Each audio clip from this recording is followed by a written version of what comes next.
Arı gibi çiçekleri dolaştım, geleceğe beyaz sayfalar açtım. Arı gibi çiçekleri dolaştım, geleceğe beyaz sayfalar açtım.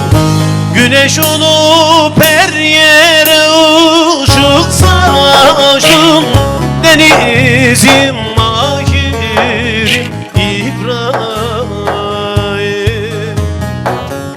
Güneş olup her yere ışık saçtım, denizim mahirim İbrahim.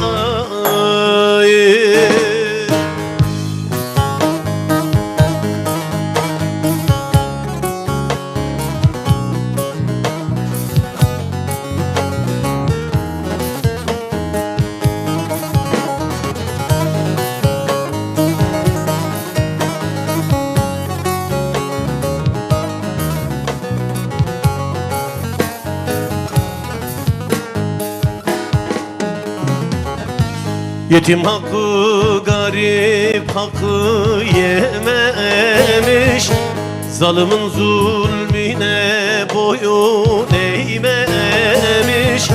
Yetim hakkı, garip hakkı yememiş, zalimin zulmüne boyun eğmemiş. Tek suç var, tüm halkları çok sevmiş, denizim mahirim İbrahim. Tek suçu var, tüm halkları çok sevmiş, denizim mahirim İbrahim.